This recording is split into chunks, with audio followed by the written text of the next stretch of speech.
जय श्री राधे हरि ओम। जय श्री कृष्ण। सिद्धि परमेश्वर नमस्तुते।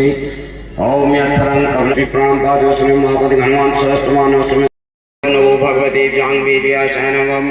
ओम संकल्प हरि ओम विष्णु विष्णु विष्णु नमः परमात्मने ब्रह्म पुराण पुरुषोत्तमात्मनाम जमदुबे भरतकन्यारावर्ते पुण्यक्षदे मर्दे ब्राह्मण श्रेष्ठ द्वारा कल्पे भगवत नामनंते कृते देदातो अभ्रांते अष्टाविंशति में कलिगे कलिगत्र कलि कलि कलि कल प्रत्युंजय मोदाता संज्ञानम व्यवर्ते सिद्धार्थ नाम संवत्सरे यद्य सूर्य उत्तरायणे हो उत्तरायणे ही वसंत ऋतु में नारके चैत्र मासोत में शुक्लपक्षे शुक्लपक्षां पंचम्यां सुपुण्यस्थितो श्री बुद्धवाद श्रीवासंतां भारद्वाज गोत्रां समस्तनीति ग्राम वाचनानम एकवृकं मिथुन कर्क संकन्या तूल बीची गौन मकर कुंभम मेकाद्यारंभ मीनाथ विरान्नम सम्मिलितानां श्री भागवत्या श्री नंदा देवी दरबार से नंदा देवी प्रीत्यर्थे श्री महाकाली महालक्ष्मी महासरस्वती श्रीमती दुर्गा देवीभ्यो निमित्तकं श्री भागवत्या श्री नंदे श्रीमती देवी भागवत पुराणोक्त कथा श्रवण पठन पाठनम पूजन पूर्वं कर्मणि श्रुति स्मृति पुराणोक्त प्रभात शौक समार्थ कर्मानुधिकार से श्रीरमण भगवान वेद व्यास स्वरूप विष्णु स्वरूप पूजन पूर्व प्रांतकरेक्षे ओम यथा सर्वैव ब्राह्मणं पूजन पूर्व प्रांतकरेक्षे भूमि देवागणमस्ति विप्रम पुरुषोत्तमं प्रत्यक्षोऽयके परसुं भार्गवोऽयं प्रतिगृह्यताम् गन्धविलेपनम् ओम सहस्रकाः पूर्व सहस्राक्ष सहस्रवासुभूमिं सुभद्वाद्वादिष्टं दिशाङ्गनं दिशांगनं प्रभेदकं सर्वेत भूतं जभाव्यं मदजभाव्यं ओम गंधं समर्प्यामि अक्षदान नमो सनंता सहस्रमूर्ति सर्वराश्रवार्विसा नाम्नि पुरुषाश्वाति शतकोटि योगधारिणे नमो नमः। ओम सहस्रिका पुरग सहस्राक्ष सहस्रवाचमूल्यं समर्पयाद्वादिष्टं दिशांगनं ओम अक्षदा समर्पयामि पुष्पाणि सुगंधानि पुष्पाणि मालादीनि प्रमाणतानि पूजा पुष्पाणि हार्दयज्ञं नग्नि सुमनोष दीप्ता पुष्पमाला ग्रहणे विनियोगं हार्दयज्ञं नग्नि श्रद्धायै कामायिताहं प्रतिप्रगाम्यष्टाध्वगेन च पुष्पमालां धारयेतः पुष्पमालां धारयेतः जपं ओम जपं महाराज की बोलो भगवती नैया नंदा मैया की बोलो नौ दुर्गा मैया की बोलो महाकाली मैया की बोलो महालक्ष्मी मैया की बोलो महासरस्वती मैया की बोलो अन्नपूर्णा मैया की बोलो गौ माता की सनातन धर्म की बोलो पंचनाम देवताओं की बोलो सर्वाधिष्ट देवताओं की बोलो आवाहनी देवताओं की सर्वे बोलो धर्म मंडली की बोलो कीर्तन मंडली की बोलो व्यास मंडली की।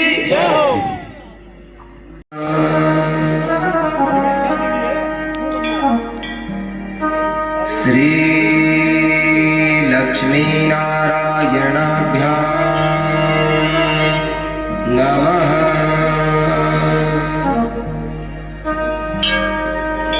श्री सद्गुरु चरण कमलेभ्यो नमः। श्री गौरी शंकराभ्यां नमः।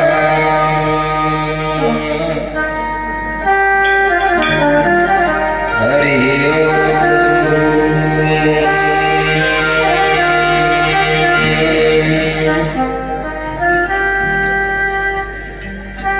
ध्येयं सदा परिभवं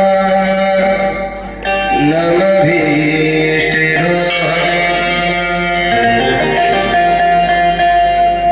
तीर्थास्पदं शिवविरं चिनुतं शरण्यम्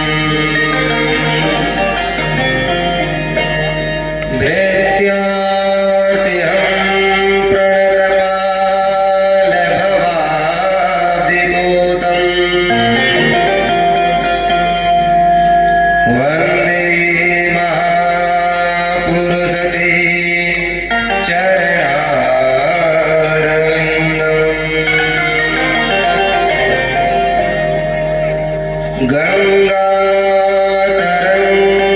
गङ्गातरङ्गरमणीय जटाकलापम्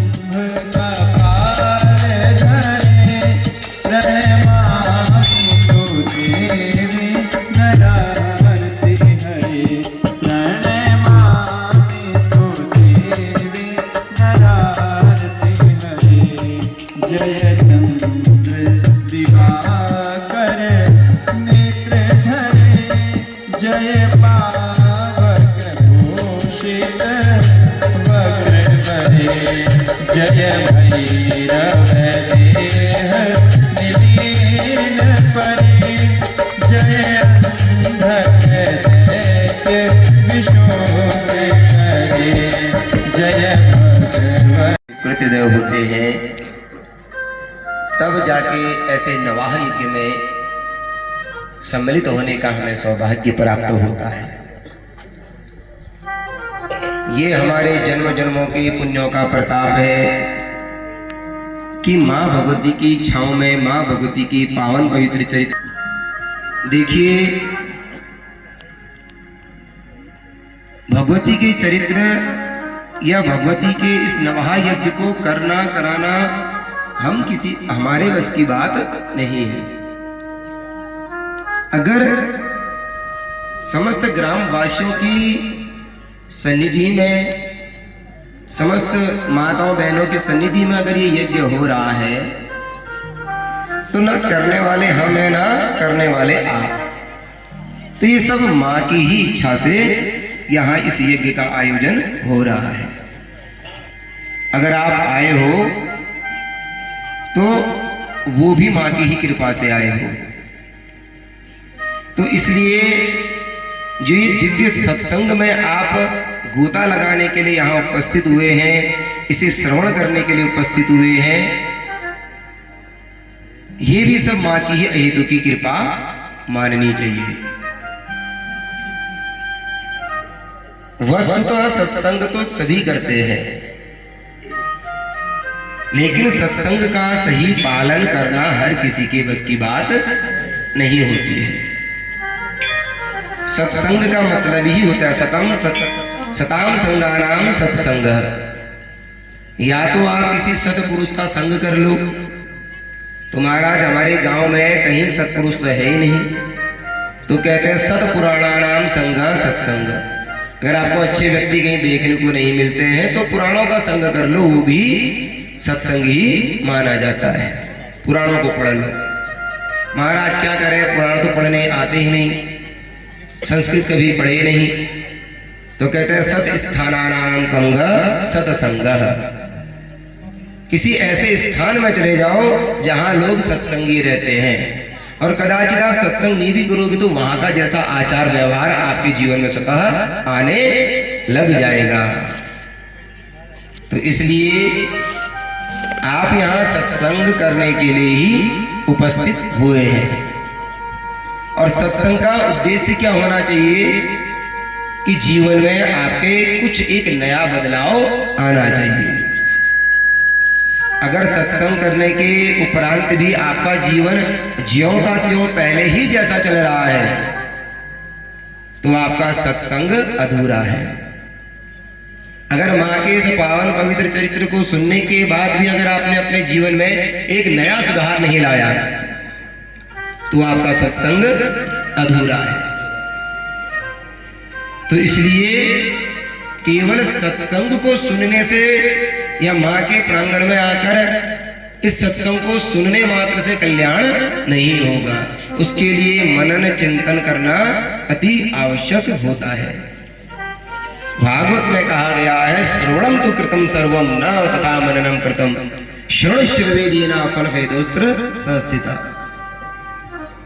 स्कूल तो सभी जाते हैं, लेकिन क्या सभी फर्स्ट डिवीजन पास होते हैं? फर्स्ट डिवीजन वही पास होता है जिसने वास्तव में सत्संग किया हो, जिसने वास्तव में स्कूल में जाकर पढ़ाई की हो, शिक्षक के द्वारा दिए गए ज्ञान को ग्रहण किया हो, तो ही जाकर वो व्यक्ति उत्तम डिवीजन, उत्तम प्रतिशत में पास होता है। उसी प्रकार ये भी आपका एक विद्यालय है, जहां आपको स्कूल जाओगे तो आपको सांसारिक क्रियाओं को करने के अनेक ज्ञान मिलेंगे, लेकिन अगर सत्संग में आओगे तो आध्यात्मिक, आदि भौतिक और आदि दैविक सारे प्रकार के जितने भी आपके भव रोग हैं, पुनरपि जननम पुनरपि मरणम पुनरपि जननी जठरे शयनम, इस सभी से मुक्त होने का मार्ग बताया जाएगा। इसलिए केवल सत्संग सुन के एक कान से सुना और दूसरी कान से निकाल दिया, ऐसा नहीं होना चाहिए।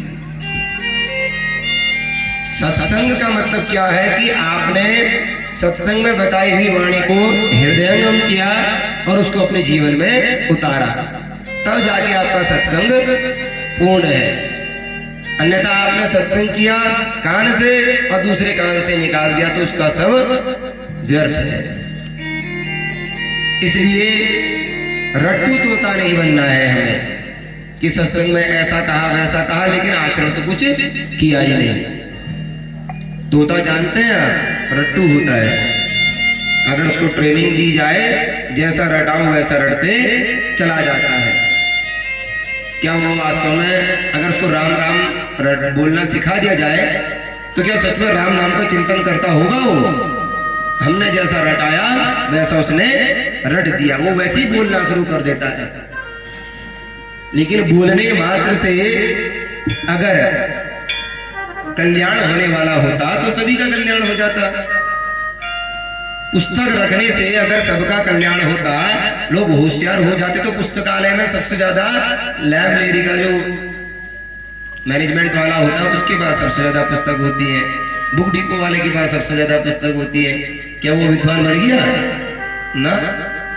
किताबें रखने से, सत्संग करने से ज्ञान नहीं होता प्राप्त, उसमें मनन करने से, चिंतन करने से ज्ञान प्राप्त होता है।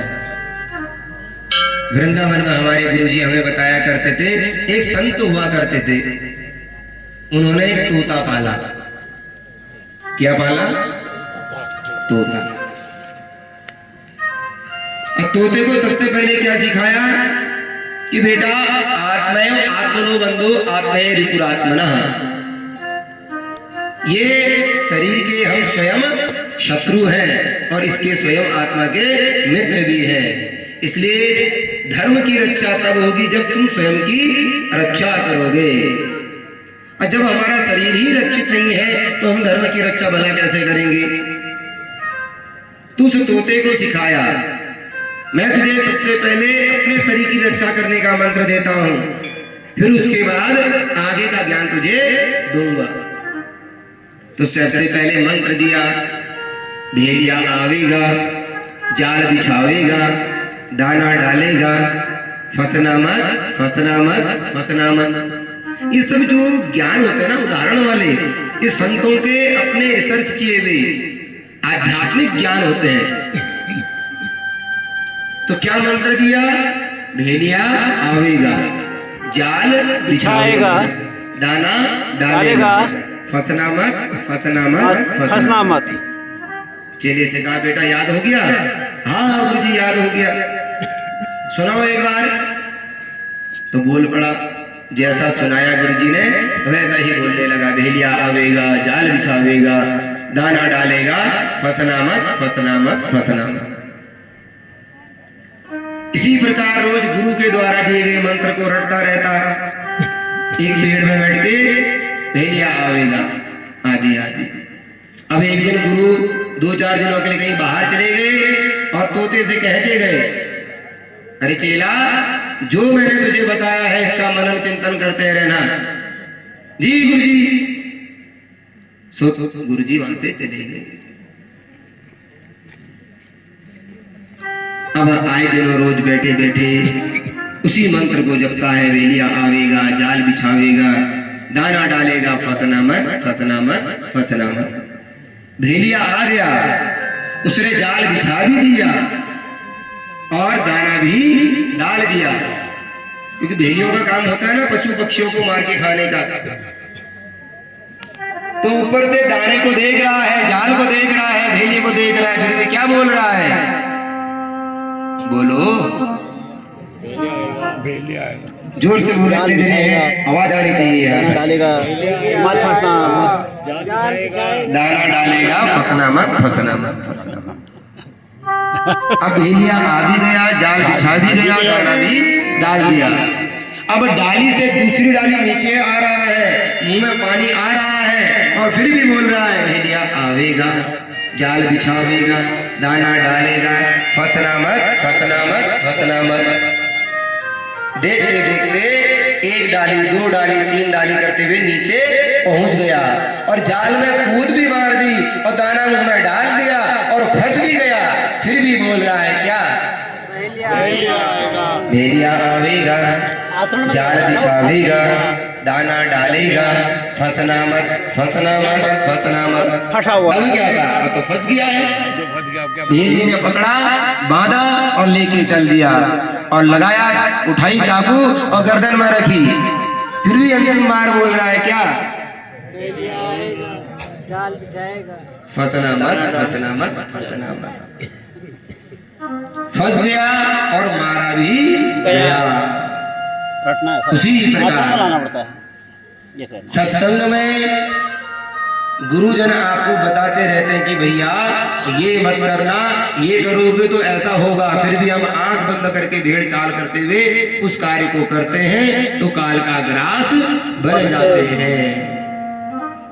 सत्संग में बताया कि भैया ऐसा करोगे तो ऐसा होगा, ये बुरे कर्म का ये फल होता है। हमने सुना तो सही, लेकिन उसका मनन नहीं किया। अगर तोता वास्तव में दिए गए ज्ञान को चिंतन करता कि इसका मतलब क्या है, तो क्या वो जाल में फंसता?